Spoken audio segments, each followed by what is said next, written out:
All right, studio. Smooth 98.1. Love music, love life. 2 minutes past 9 a.m. on a Thursday morning, 4th day of September 2025. And we are in the groove, ready to have a great conversation. This is Lagos Talks, where we talk about issues that mean something, mean a lot in some cases to me, to you, and to everyone out there. Welcome to another amazing interactive session. So, this is how it works. I bring issues to the fore, we talk about them, you get the chance to weigh in, to ask questions, to get your own thoughts in, your own two about your opinions, your perspectives, how you feel about the issues. And you can do that on WhatsApp. The number is 0911 999 0981 0911 999 0981. So you can send a message on WhatsApp. You can leave a voice note as well. A short voice note, please. Let's be very specific. 2 minutes max. And that's because I just want you to get your thoughts in as much as you can. And you can also call on WhatsApp if it's very convenient for you to do so. And if you'd like to call on the regular number or the regular way, the studio line is 0700 2255 981. 0700 2255 981. Those are the ways you can be part of the conversation. Join us on YouTube as well if you want an audio visual. Smooth 981 FM Lagos. Smooth 981 FM Lagos on YouTube. So today we're going to be looking at a very interesting report that's been making waves done by PwC. It's a mid-year review and economic outlook for 2025. Now, I know when you hear stuff like that, GDP rebasing, monetary policy rates, and all those things, it might sound like serious jargon. And to be honest, for a lot of people, I'll raise my hand as well, it tends to feel that way. But the truth is, these numbers, they affect whether your Gary is affordable, why bus fares are going up, and if jobs are being created as well.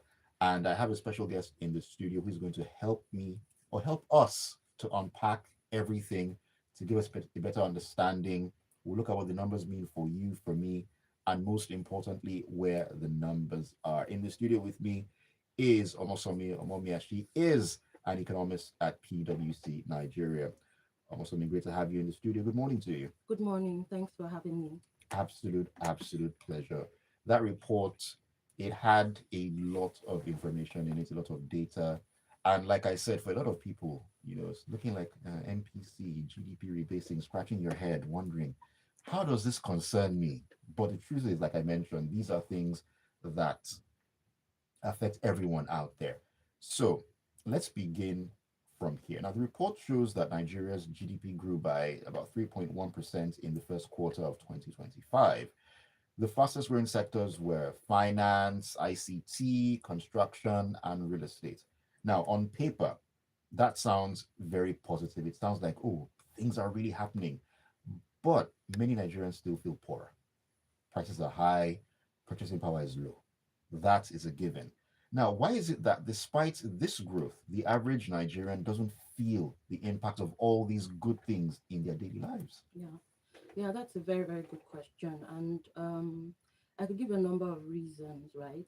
First and foremost, we see that the economy right now, as it is, it's more of stabilizing, it's having a stabilizing effect, right? What the government is trying to do is to stabilize the economy because, when this new administration came in, what they did was to bring in some reforms, especially subsidy removal, where they removed subsidies on exchange rates, they removed subsidies on petroleum prices, Right. and that removal introduced price shocks into the economy, Mm. which led to a significant depreciation in the value of the naira against the dollar and other foreign currencies, as well as a significant rise in price of goods and services. Already, Nigeria was already in an inflationary environment, but what that subsidy removal did for both petroleum and exchange rate was it introduced further shocks that raised prices higher because we're an import dependent economy. Yes. Most of what the finished goods we consume are either imported or the raw materials for local manufacturing are imported, as well Mm. as even equipment, machinery, hardware, software that most businesses use, non manufacturing businesses. So that raised the price of our imports.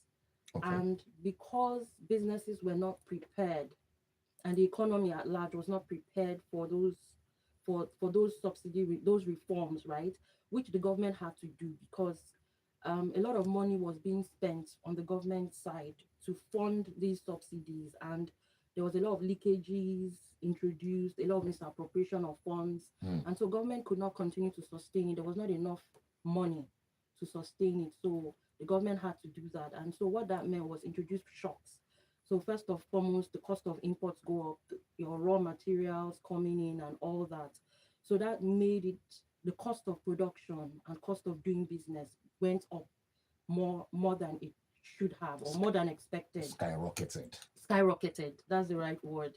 You get. And already prior to the new administration, there was the Russian Ukraine war, Yes. which also Yes. had already Yes. sent shocks into our energy prices, because I mean that axis, Russia is a huge exporter of diesel, um, energy, and even fertilizers, because Ukraine is a huge supplier of some of the raw materials needed to produce fertilizer, Mm. and then wheat as well. Wheat. Yes. Yes. So already we were already suffering that inflationary pressure. So it's so funny how we think that we are largely insulated from what happens in parts of the world that we don't think we have any relationship with, but the whole world has become so interconnected that what happens in one part could affect this part. Mm. So the world wasn't prepared for the impact of the Russia-Ukraine war on, because it wasn't just Nigeria, it affected other parts of the world. Okay. So I mean, which is a key input for bread,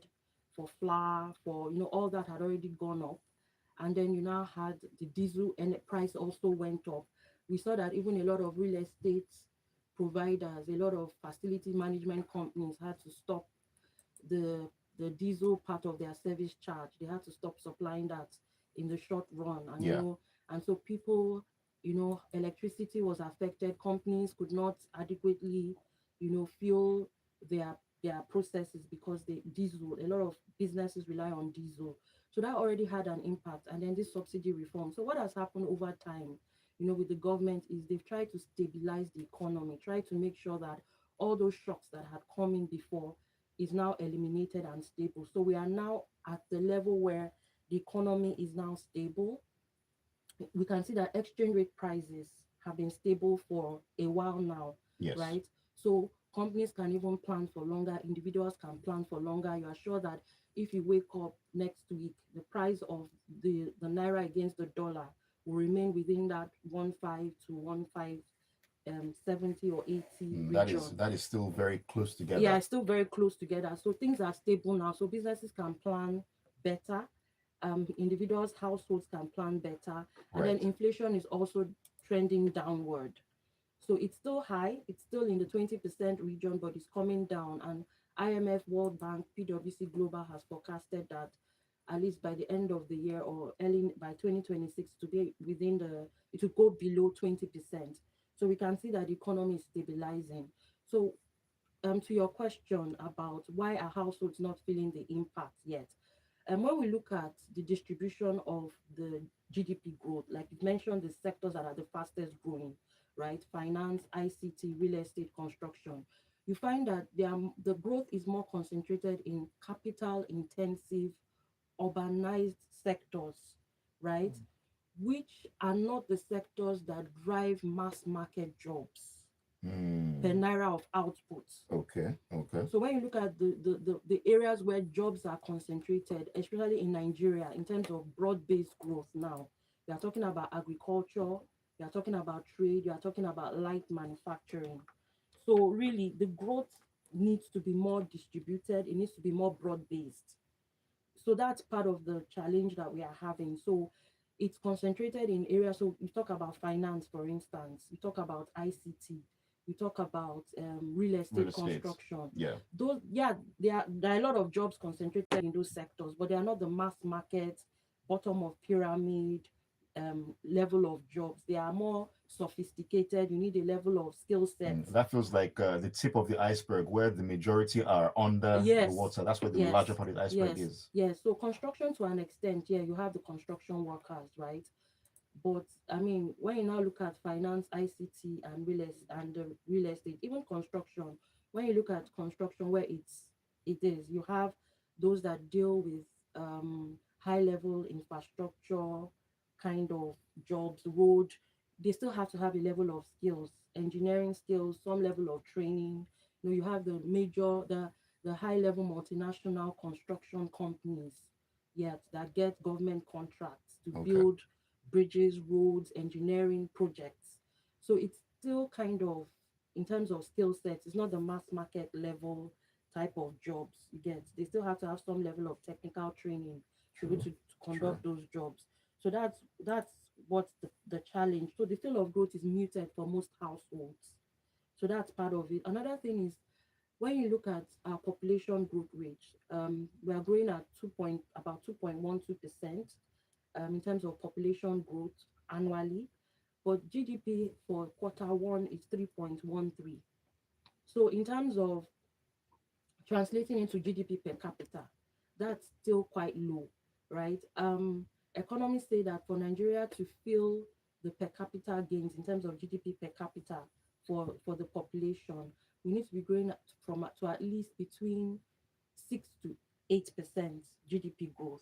Okay. So growth is moderate, you know. So, and then when you add on top of that the cost of goods and services in the market, inflation affects growth, right? Because if your inflation is as a result of price rather than increase in quantity or demand, then growth will be muted. So inflation further erodes the per capita gain. So when I say GDP per capita, we're saying, okay, the total GDP over the total number of population, to say, okay, this is the income per person in the economy. Okay. So if you look at that amount, it's like what you earn, although that's just a measure, right? So you say, okay, this is the average income per person in an economy. So when you look at the amount and you say, okay, take it to the market to purchase goods and services, with a high cost of goods and services in the market, it erodes the income you earn, your ability to use that income to buy the As many quantity of things as as many possible. things as you need. So it's inflation further erodes that per capita gains. And then you now talk about because you know you now talk about the living cost shocks, right? I mean, inflation is trending downward, but prices are still high. It's still high. Which It's is still relatively baffling a high. whole lot of people. Yeah. Yeah. So I think the target of the government is to get to single digit growth of inflation. At that level, then people can begin to see value for money. But right now, it's positive, yet it's going down. It's a good sign, but the government is still trying to bring it down further. I mean, that's the aim: bring it down to single digits below 10%. So we still have those living cost shocks, fuel, transportation, electricity.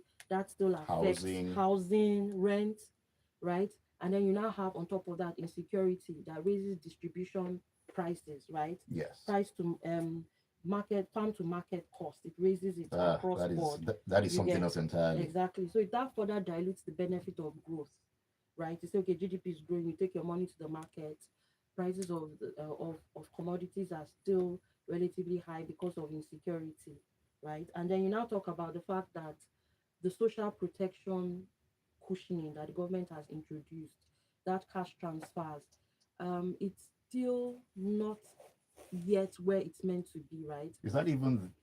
Do you even think that's the most appropriate way to go? I mean, with the cash transfers. Well, I mean, it is. I mean, I think it's a, how will I say, it's a global best practice, right? Most countries, you try to cushion the effect of, especially for poor and vulnerable households. So most times that's where the target is, right? And this is part of maybe what the IMF and World Bank advises governments to do, right? In a situation where there are price shocks, you need to cushion the effects while you are bringing in reforms. You need to cushion the effects. Yes, it's not, in terms of the amount, it's not. It just helps to add to whatever that those households, in terms of the jobs they do, just to help to cushion the effect, right? So there are 15 million households that the government has targeted under that social transfers, right? But they've only been able to cover 36% of the 15 million households. So that's part of the challenge in terms of why some of these effects, the GDP growth effect, is not being felt, right? All right. So I mean, those are some of the reasons that I can put to why households are not feeling the effect of the GDP growth. Right, right. I mean, we need to take a very quick break right now. I'm talking about the conditional trust cash transfers. There's been a lot of talk about the trust deficits, between the people and the government. Oh, it's another avenue to skim off the top and so on and so forth. Different discussion to have. But let's take that break, and when we come back in, we'll pick up on the conversation this morning here on Lagos Talks. This is Smooth 98.1. Okay, At just this remember, point, just yeah, remember the microphone because I feel like you're talking to him and moving okay, away from the mic sometimes. But No, I I mean, could I hear can't you. hear it, so I guess if it's, Just okay, I where guess it that's was fine. okay. fine. So I need to speak. Ideally, yes, but it says you can hear, so I guess you are fine. Oh, Um, Yeah, if the volume had reduced, I would have pointed it out okay, to you, yeah. but okay. You are I could not still true, by hear the way. you. Oh. This is I just a because it looks It's true. just Like you I want to know. bolt out now. There's no bolting. it's just a very You are very still here. very brief Ah, break, and would we you get But just okay, to so and try to keep the answers short so that he can yeah, get in yeah. a lot more questions Okay, in. okay. It's because I'm trying to I get like how that. you're just standing for the government here. No, Just, well, just, I'm not really, but I can't, you can't throw them under the bus. Well, I mean, Don't worry. I mean, if you You need have to to, do perhaps. But anyways, let's just keep those thoughts. I'm still an it. employee. We're on YouTube, so I'm still an employee. Ah, all right, going back in. All right, welcome back into Lagos Talks this Thursday morning here on Smooth 98.1. We love music, we love life, we love to have great discussions as well, and that is what we are up to at this time on Lagos Talks. My name is Ayokunmi, and it is an interesting morning. We are taking a look at a report that was done by PwC, and it's a media review and an update of the second half of 2025 economic outlook as well. What do the numbers mean? Where are we right now? What can we do? Where are the opportunities, and where is it that we are going? And helping me to unpack all this, or helping us, because it's not only me, helping us to unpack all this is Omosomia Omosomi. She is an economist at PwC Nigeria. She's been giving us some insight into that report on what the numbers say, what the numbers mean as well. Okay, we talked about inflation, it being at 20%, trending downward. Slow progress, yes. Slow progress, yes. That is a given. So while the numbers suggest that inflation is easing slightly, and as we've established already that Nigerians do not feel the relief, it's still the wild, wild west out there for a lot of people. Now, what practical steps do you think that the government should take to ease these pressures? And how can even households themselves find a way to cope and keep their heads above water? okay. That's another very good question. So I think the first thing, we ended up with the targeted cash transfers, right? So I think the first thing the government needs to do is to accelerate that targeted cash transfers program, um, sort of close the coverage gaps, because only 36% of the 15 million poor and vulnerable households identified have so far received about 75,000 naira so far. I think in the last 3 months or so. So they need to close the coverage gaps, meet up to the 100% of the 15 million households. Then they need to clean the beneficiary list, right? Review the list, clean it up to ensure that it's the right households that are being targeted, and that, just to, review the list, and then also digitalize payments to make it more transparent and accurate. So digitalized payments. I know the government right now has introduced the NIN, is trying to introduce the NIN and BVN to the cash transfer program so that Right. payments are now digitalized. So you have your identity number is now, uploaded digitally to the system, and then BVN as well, so that everything is more transparent in the way that payments are made. You eliminate the middleman or the cash, way of doing things, and Mm, digitalize it. Then another area is in terms of food and logistics, right? So when we look at what is causing inflation to still remain high, it's still in the area of food, and then logistics in terms of distribution of food across, the transportation infrastructure. So number one, in terms of insecurity, they need to secure the farm belts, areas where there's a lot of productivity. We see that where a lot of the resurgence of attacks, banditry are happening is in the areas where food is being produced in the country, the food producing belts Mm. and regions where there's a lot of agricultural um, Activity. activity happening. So they need to secure the farm belts, right? Just target security towards that area, maybe improve or introduce community policing into the security infrastructure, right? Where there is a linkage between the community in terms of policing and the um, legitimate security forces of the government. Then they need to also improve the roads, bottlenecks, right? Yeah, the roads are The terrible. roads are terrible, Terrible. and then eliminate the payment of levies on the road. You see that a lot of transporters, they have to pay levies to security forces along, the various checkpoints on the road, to eliminate that, decongest the ports, just to ensure that, when you are clearing goods from the ports, it's faster. So those are some of the reforms they need to look at. In terms of, so those are the areas, those are the core inflation drivers, right? Food and logistics. In the area of electricity, right? Um, Tariffs. I know they are trying to introduce commercialized form. We already have the band A, right? That are already paying Which is a sore point tariffs. to a lot of people, Yes. actually. The So whole the whole ban thing, it's a sore yes, point. yes. So I mean, for those below band A, try to preserve the tariffs. Don't, like, try to look at, okay, what are, because electricity is a big cost driver for a lot of people. Mm. So preserve lifeline tariffs while ensuring that discos meet service standards, and service standards are supply electricity at the total coverage period that you have allocated per band. Ensure that that is adhered to on a daily basis, right? Not that it's irregular, so that, I mean, households, individuals, micro businesses can plan in accordance with, those. It can help them in terms of the costing of alternative electricity Okay. supply for them. So ensure that they preserve those lifeline tariffs for as long as they can, and then also ensure that they are there to service standards in terms of supply of electricity, and then ensure that meters are supplied across board, right? It helps discos to plan. This idea of postpaid electricity tariff still has a lot of leakages and a lot of A lot misappropriation of within leakages. it, right?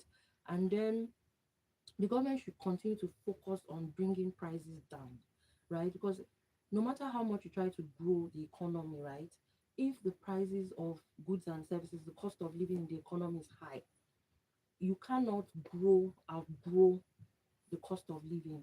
You need to try to do everything in your power. And I mentioned some of those things. Food and logistics is a big bottleneck. Mm. Electricity is a big bottleneck. Try to channel reforms, transportation infrastructure, targeted reforms towards improving those areas and accelerating reforms in those areas. Yes, it will take time because they are capital intensive areas. But in terms of food, there's a way you can do these things quicker for longer, so that, I mean, the cost of living crisis can go down, inflation can be brought down. So yeah, those are some of the things that I think can be done in terms of priority. Then for household, yeah. So I think for household, right, bulk buy essentials. I know it's not going to be It's not easy that's not easy for through for through everyone to co-ops, do. I through I co-ops, mean, right? And then try to look at, maybe, I mean, in terms of food budget, right?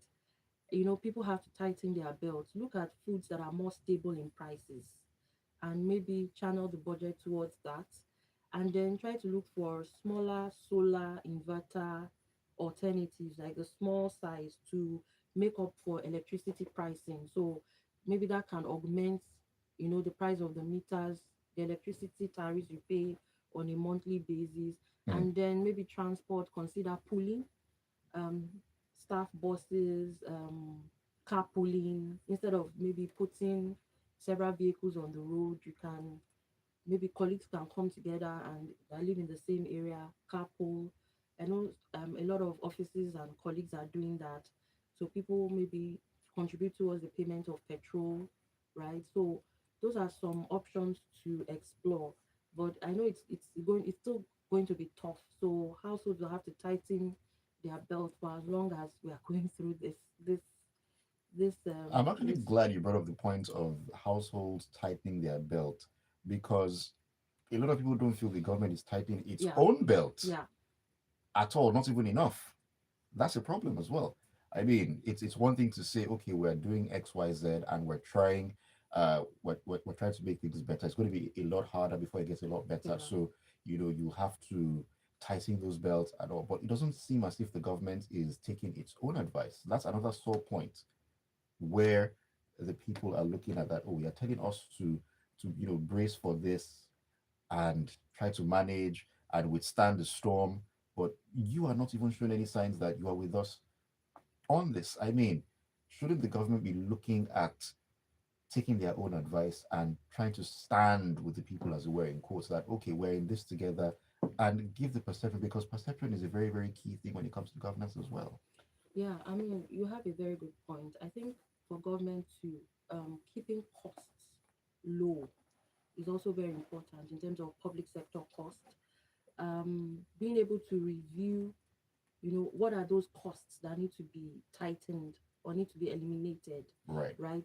To keep government costs low, because I mean, one of the challenges we have is revenue mobilization, right?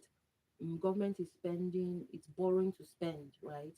And some of the borrowing sometimes goes into um, to items that do not bring about multiplier effects for the economy. So yeah, I think the public is actually doing a good job in terms of social activism.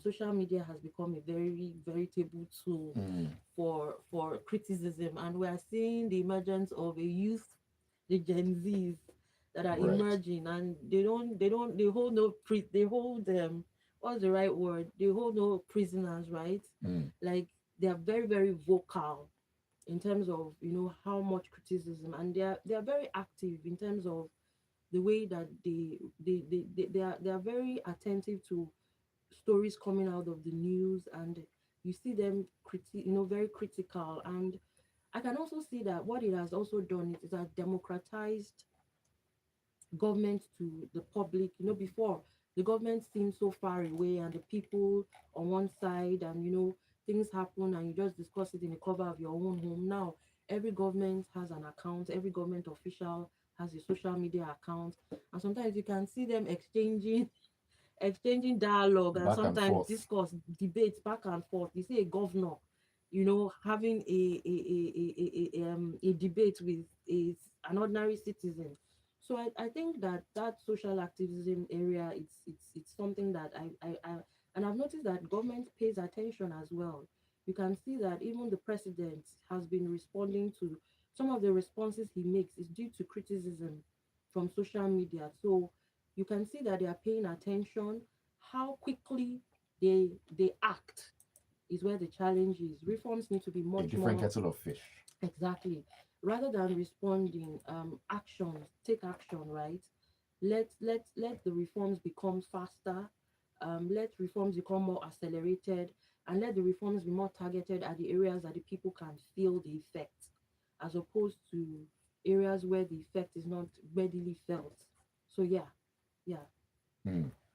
All right, cost of living crisis. There's this saying out there that the cost of living is killing the living right now. Yes, if you go on social media, you hear that quite a lot. All right, let's take another breather. When we come back in, we'll pick up the conversation. We'll be talking about another very key point that has a lot of people worried or bothered, and that is debt and borrowing.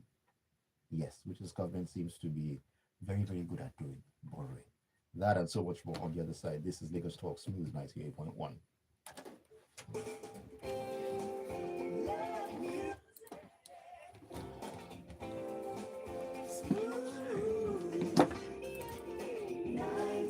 Those cash transfers, I don't know. yeah. Mm, I agree. I totally Don't agree. agree. But You're on camera. okay,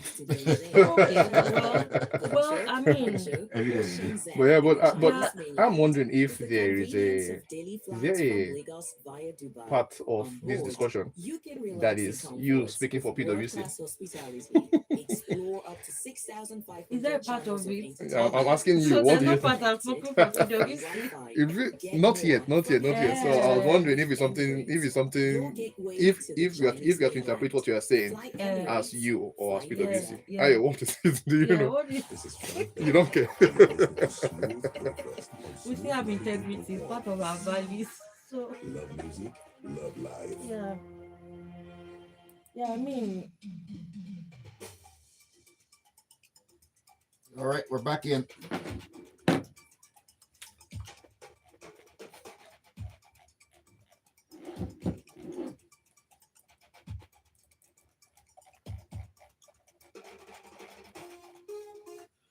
And we're back. This is Lagos Talks on a Thursday morning. Smooth 98.1. We love music. We love life. You know that already. And if you didn't know, I'm here to let you know. This is Ayokunmi Kikiri. It's 32 minutes past 9. That's the 4th day of September 2025. A beautiful Thursday to have great conversation. And this is what we have been getting into this morning. We've been taking a look at a report that was done by PwC Nigeria. It's the media review and the updates, the second half of 2025 economic outlook for our great country. And I've been speaking with Omosomi Omomia. She is an economist at PwC Nigeria. She's been helping us make sense of the numbers and just, break it down and give us an idea of where we are right now and where it is that we are actually going to. You can also get your own two kobo in on the conversation. It's 0911 That's the WhatsApp number. It's a 3-in-1, like I said, or like I always say. You can send messages as usual. You can send a voice note. You can give us a call as well. And if you'd rather call on the studio line, the regular studio line, it's 0700 2255 981. 0700 2255 981. Let me take a message or two before going back into the conversation with Omosomi here. This is okay. There's no name attached. It says every time I hear on the news that inflation is going down, I just laugh because in the market, the prices of Gary that were low before have now increased. My children's school fees have gone up too.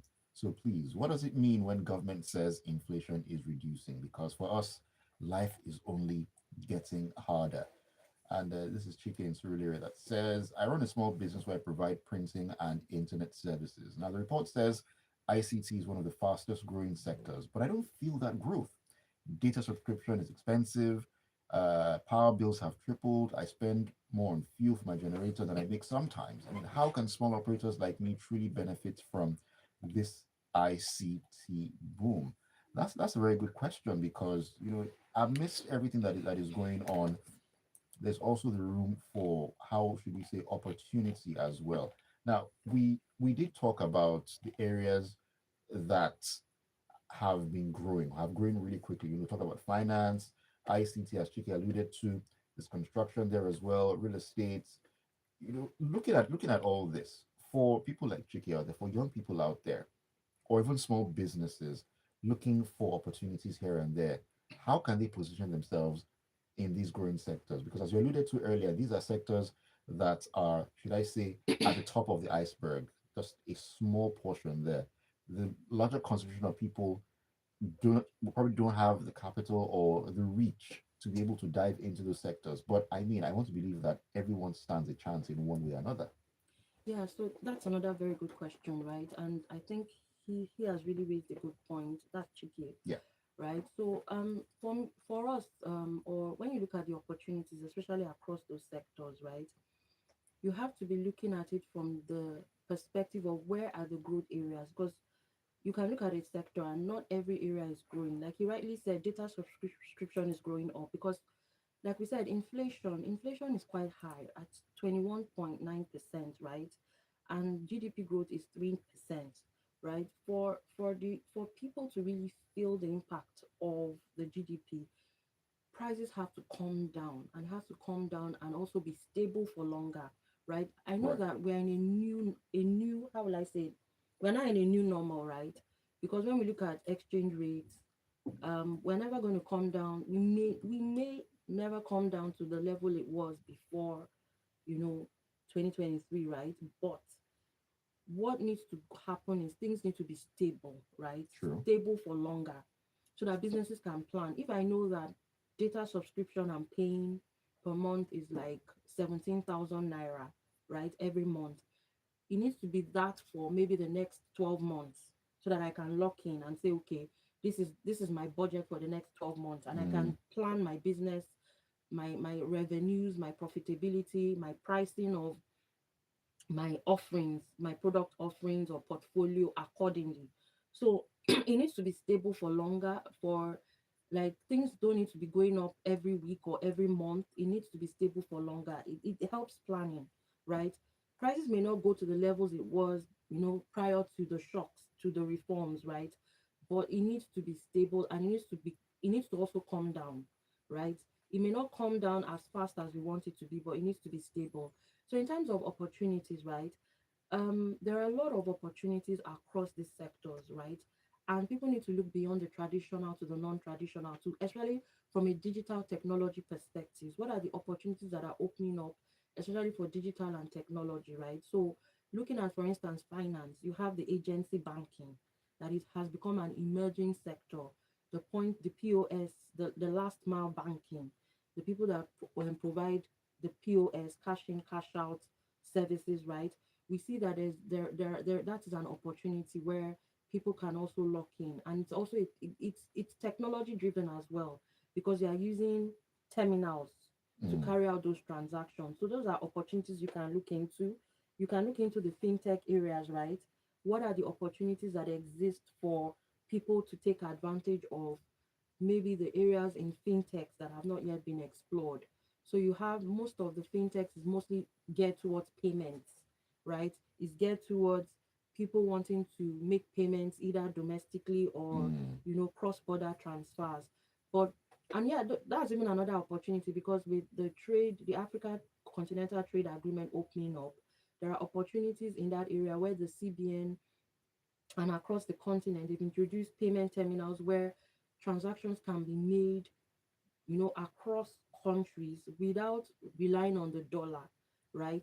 Exchange can be made. So if I want to do a trade or a business with someone in Ghana, right, we Right. will look at trading between the CDs and the naira as opposed to dollar, using the dollar first of all as a means of, defining the transaction. So those are opportunities that one can look into. In ICT, AI has It's the become big thing is the now. big thing. It's the big thing, and the need to tap into that and also look at how AI is disrupting your sector, your industry, your business, to see how you can take advantage or prevent the impact of that disruption, right?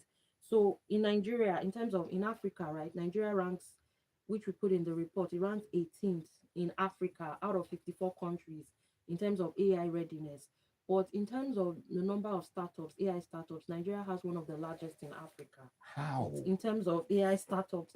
So How? you That is a disparity. yeah, it's a disparity. So it means you have qualified people that have set up those startups, but the talents required to carry out the jobs that would kind of scale up those startups are not readily available.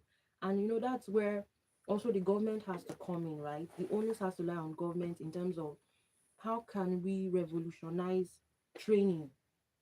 How can we, because trainings cost as well. There's a cost to being able to upskill, True. to become AI compliant, AI ready, and to become one of the disruptors in AI. So government has to come in and look at, okay, I know that the government is trying to work on a playbook, but in terms of talent, how can we look at curriculum across board, from primary to secondary to university? But fortunately, that has been reviewed recently. Fortunately, at least at the primary, Level. secondary Yes, school the level, curriculum. Yeah, curriculum the has new been improved. curriculum. Yes. I can see coding is there, Yes. programming is there. Yes.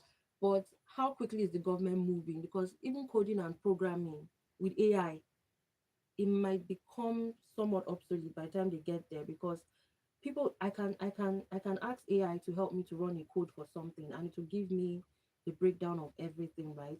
So being able to stay ahead of the technology readiness curve, to say what's the next big thing coming in. We're having a lot of AI is going to be here for long, right? And at the rate at which the AI companies are moving, it's the revolutionization of AI is moving very fast, and governments are trying to catch up with regulation to try to not just slow down the pace, but to ensure that the populace is ready for Right, the AI right, world. right. So government has to look at it in terms of what's the next. We are hearing things like quantum technologies, quantum computing, Internet of Things, virtual reality. So all those things, how do we build a workforce for the future that ensures that? So yeah, looking at those opportunities, construction, for instance, green construction, building housing that is green and cheaper, using cheaper materials. Those are opportunities for people to look into. All right. Inverter, solar inverter, solar renewable energy for malls, for households, for real estate, for factories. So those are opportunities that people can explore. Just doing your research, say this sector I'm in, what's happening, how can I upskill, All how right. can I provide services, yeah. All right. Let me take a message here. This is from Victor. Victor says, are these sectors growing from price adjustment or organic growth from volume of sales? It's both. Hmm. It's both, right? I mean, they have to raise prices to stay afloat. The challenge is that businesses are finding it difficult to raise prices to the level where they can sustain growth, because you have to also ensure that your customers can afford to buy what you sell, right? Definitely. But with cost of production, cost of doing business, cost of your services going high, you also have to raise prices. So it's both, right? And then businesses are also trying to explore what's the next big thing. You see telecoms now going into the finance space, right? Mm. A lot of the telecoms companies are going to become digital banks with the kinds of data they have at their disposal, data of customers. You can easily do banking through your mobile provider without necessarily leveraging your bank app to do transactions. So digitalization technology is also uh, areas where these companies are exploring.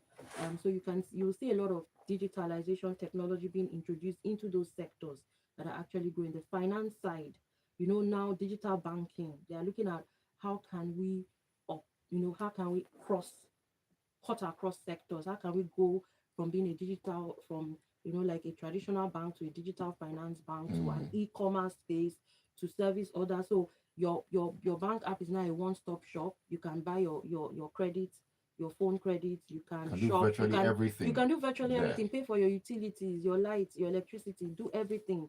So they are becoming also an e-commerce platform. So these are the things. It's organic too. So it's both organic and price adjustment. So it's both. Yeah. Mm.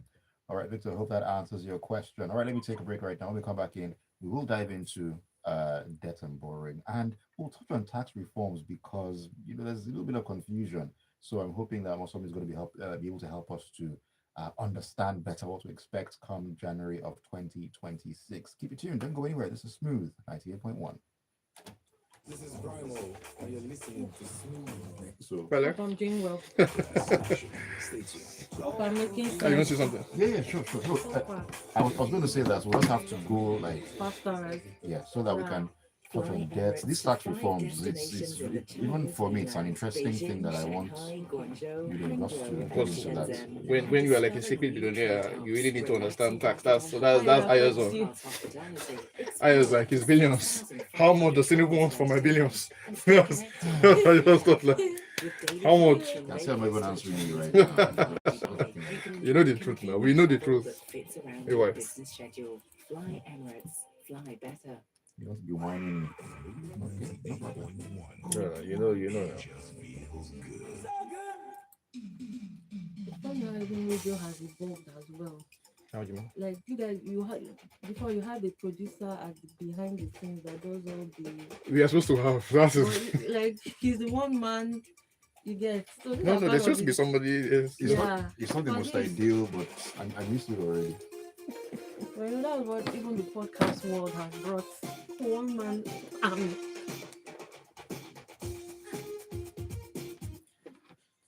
This is Lagos Talks here on Smooth 98.1. We love music, we love life as well. 46 minutes past 9 a.m. on a Thursday morning, beautiful Thursday, I might add. Beautiful conversations we're having in the studio. My name is Ayokunmi, and welcome along. If you are just tuning in, this is where we get to have discussions about major issues and how it affects me, how it affects you as well. My guest in the studio this morning is Omomia Omosomi. She is an economist at PwC Nigeria. We've been breaking down a report done by PwC Nigeria looking at the media review and economic outlook for 2025. It's been a very eye-opening one. You can still join us this morning. Get in on the groove on WhatsApp 0911 Get your messages in there, your voice notes, your calls as well. It all works. Okay, let's talk about debt. Let's talk about borrowing. Nigeria's debt has risen to 149 trillion naira. Just thinking about all those zeros has my head in a spin. Now, while GDP rebasing lowered our debt to GDP ratio, debt servicing is it's eating up over 70% of government revenue. You know, it's like that family or individual that keeps earning but spends most of it on paying back those loans. Now, is Nigeria boring itself into a corner? Or are there ways that this can be managed sustainably, being the key word here? Yeah, so I mean, these are very good points, right? Yeah, debt servicing to revenue is quite high, and that's the constraint, right? And I think economists always say that borrowing in itself is not a bad thing, right? It's how you borrow and what you borrow for, Mm. right? Because I mean, even America, the largest economy in the world, is one of the biggest debtors in the world. You get, and even that is a big hot button topic in their polity right now. The borrowing is simply too high. They are borrowing themselves into, or they borrow themselves into a corner. And how can they, you know, if you can see with Doge, or what was the Dogecoin? no, the one that Elon Musk came in with and Yeah, trying to cut the cost of yeah, government. the Dogecoin Doge, thingy. Yeah, Doge, yeah. So I mean, that was a big controversy, and I mean, part of the reasons why he had to leave. They cut down on a lot of government agencies, eliminated agencies, whole workforces, cut back spending on a lot of things. I think one of the departments that was even removed was the Department of Education. So debt is a big challenge globally, right? And Nigeria is not left out of that conversation, right? And I think that for the government too, I think they are also thinking in that line, although more needs to be done, right? They've been working with multilateral debt um, debt experts in terms of coming up with a framework okay. that kinds of balances, especially when you look at the breakdown of borrowing. Borrowing is both global, both international borrowings and domestic, Domestic. right? And then you also look at it's both at the federal level and subnationals. So the total debt composition it's an aggregation of what they borrow international, what they borrow locally, and what the subnationals also borrow, as well as the federal government. So at the federal level, it's something they've been looking at, and they've been working on several reforms around debt. Looking at how they can come up with a framework that makes sure that the international to domestic mix is much more balanced in a way that they are not they're not exposed to the geopolitical dynamics in terms of interest rates globally, because everything is volatile right now. We are in a VUCA environment, volatile, uncertain, that language, right? Mm-hmm. Because of what is happening in the Trump administration, tariffs and all that. And so being able to bring down the debt, right, it's a very important focus that the government should have, and not just bringing down debt, but ensuring that even when you borrow, right, the borrowing has a multiplier effect on both governments, on both the economy as well, so that at the end of the day, when you borrow and you spend that borrowing, right, the impact is that the economy grows, and when the economy grows, more taxes are paid, and then more revenue is generated for the government. So I think for the government, they should stick to more of the long-term borrowing, because I mean it helps you to lock in for longer. Like the repayment is spread, the interest rates are lower. So concessional, the borrowing that is low interest rates, right? They should look, and I think that's ultimately what is already being done. And then looking at for domestic debt, longer maturities, right? For bonds, we're looking at longer, so maybe 20 to 25 year. So it enables you to spread the interest and the repayment over time. It keeps it lower, right? And then plugging the leaks. We've talked about costs of Yes. government, plugging the fiscal leaks, looking at a cost by cost line item across ministries, departments, and agencies, and looking at what are the costs that need to be eliminated, sort of like a Doge kind of approach without the controversies of bringing in inexperienced Gen Z, sorry to the Gen Zs, people who don't know much about government and just think it's about gutting departments, cutting workforces, but looking at it in a way that is humane, that is ethical, that eliminates wastages first. So what are the costs that, especially for costs that happen on an annual basis, like you see when you look at the budget, the same thing, cars this year, cars next Yes, year, every single every time single that time, people always computers, complain about. yes, the same line item. So it's about going through each of the cost items of each ministry, department, and agency to say what are those costs that need to be cut out, that need to be eliminated. The government can save billions of dollars if they look at that, or trillions of naira if they look at that. And then domestic revenue mobilization, right? Okay. Those are ways to curb debt, right? So through the 2026 tax reforms, leveraging that to ensure that people pay taxes, right? So you find that the people that pay taxes are the same set of people. How do you ensure that those that big businesses, they pay their taxes and they pay the correct tax, right? How do you ensure that everybody pays the tax and they pay the right tax? They're not overtaxed, right?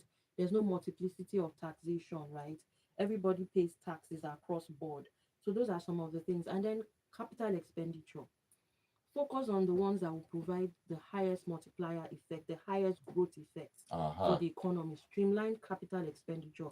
You don't have to have capital expenditure at the National Assembly level, capital expenditure at the different. So try to harmonize capital expenditure framework across board. So there must be some strategy Yes, applied yes, there. yes, to focus on capital expenditure to say how do you reduce, you can't do everything at once. Where are the areas that need to be focused on per year that will bring about the biggest effects, right? And what are those things that will bring about the biggest growth to the economy? So even looking at, like we mentioned, farm belts, right? The road infrastructure for the farm belt areas, rail, power supply, right? Rail infrastructure. So those kinds of infrastructure, especially for not just rail infrastructure, but rail for cargo, right? Very, Cargo very key. rail. Take off the trailers and the this thing from the roads, put them on the rail so they move faster. Port, maybe from each of the ports have rail infrastructure. So those are ways, move cargo through planes, cargo planes, move cargo. So how do we look at the growth multiplier effects and try to invest in those areas and not just rely on wholly on public sector investment, but it should be private sector led to reduce costs of capex for government, private Right, sector led. right, right. All So right. those highest growth multipliers is where the private sector will be interested in investing because they will yield returns in the short to long run. Yeah. Okay. All right. Before we begin, we wrap up everything. Still talking about the tax reforms and the ordinary Nigerians. I've had conversations with people about this, and very, very straightforward question: is there anything the average Nigerian to be worried about when the major tax reforms come into play in 2026? Because it's fair. Oh, anyone that comes to my account, they'll tax this one and that one. Yeah. What does anyone out there have anything to be bothered about, to be worried about in terms of when that kicks off in 2026? Okay. So maybe I'll start by breaking down what the act is about and what MSMEs and households need to do to prepare for it, right? So four acts were signed, right? And I think this is one of the largest and far-reaching tax reforms we've had, apart from the Finance Act, right? So four acts were signed and it takes effect January 1, 2026. So you have the Nigeria Revenue Service Act, what that has done is it has created a single federal tax authority. So you no longer pay your taxes to several authorities. You are paying, maybe you are an importing company, you are paying customs duties here, you Mm. are paying levies to this thing, then you are paying your company income tax, your VAT, you get to FRS. It's not a single revenue tax authority as it is in most countries. So you are paying your tax to one authority, right? And then you have the Nigeria Tax Act. What that does is it harmonizes all federal taxes, right? So instead of you paying, it streamlines the taxes. So the number of taxes you've paid has been streamlined and harmonized, right? So that it's easy for you to know what taxes you are meant to pay and at what point you are meant to pay them. Then another thing is the Tax Administration Act, right? Which creates common procedures and processes for filing your tax, Okay. for making inquiries, complaints, and all that. Then the Joint Revenue Board Act. So that one has created coordination across all government strata, right? Intergovernment coordination, state, federal, and every other local government. So what you now expect going forward is it's better. You expect fewer overlapping levies, right? Paying the same type of levies to different government authorities. You expect fewer overlapping levies, simpler filing. So the way you file your taxes has been simplified and digitalized, right? You don't need to Okay. go to any office and start, talking to someone and versus say you have to give me this for that, or to facilitate the process. Now you can just go online, access maybe through apps, through The your bank app, websites. through your website, and just make your payment there. Everything is readily accessible for you to be able to file and pay, All right? So right. that even brings about fewer disputes. And then unified taxpayer account. So it's the same account across board. They're not paying to different taxes to different accounts. It's one account, right? And then a stronger push for compliance. So it has helped to say that because it is digitalized, because the filing is easier, payment of taxes now, people are going to be more, the compliance is higher. So there are Okay. people who evade taxes, right? While others are burdened with paying taxes. Now it has eliminated that. It makes for more people who are meant to pay tax and pay the right amount to pay taxes. So for MSMEs and households, the advice would be to register early, right? Okay. Okay. Keep digital records and e-invoices because everything is now going to be digitalized. So keep e-invoices, keep everything soft copies. So that will be your transfer receipts and Exactly. whatnot. Your receipts, your invoices, everything should be on your system. So Okay. it even enables you to properly account for them, and it enables the tax authorities also to be able to have a better view of them. So it leads to fewer disputes. So keep everything All right. digitalized, then verify the rate changes. Although most of the changes have been kept, verify what are the changes. Have some of the rates been reduced? Have they been eliminated? I know that there are some taxes that are eliminated for certain SMEs that earn below a certain threshold, right? And then clearer disputes resolution. So the intent is it has simplified things. So it's not that rates are higher by default. It has just simplified payment of taxes and reduced multiplicity of taxes. So yeah. All right. Thank you so much for that breakdown, Omosomi. I mean, a lot of people had a lot of confusion where it came to what would happen come January 2026. I mean, it's something that we can actually sit down and have a discussion on, for a longer period of time. But time has absolutely flown by, and we need to wrap it up this morning. But I will have to say a very, very big thank you to you this morning. I've been talking to Omosomi Omomia. She is an economist at PwC Nigeria. We've taken a look at a report that they put out there, an interesting report which you should actually check out. For those who would like to take a look at this report, where exactly can they find it? Yeah, so you could go to the PwC website to download it. It's also available on our social media platforms as well, LinkedIn and X. So you can also access it there as well. Yeah, so it's you could even Google it, just search for it, put it in the search engine, and it will come up. The link will come up for you to download. All Yeah, right. Thank you so very much for joining me this morning. It's been a pleasure having you break this all down for us. thank you very much for having me. All right. Have a great Thursday, great weekend as well. All right. It's been real Lagos. Thank you so much for being a part of the show this morning. Lagos Talks on the Smooth Breakfast here on Smooth 98.1.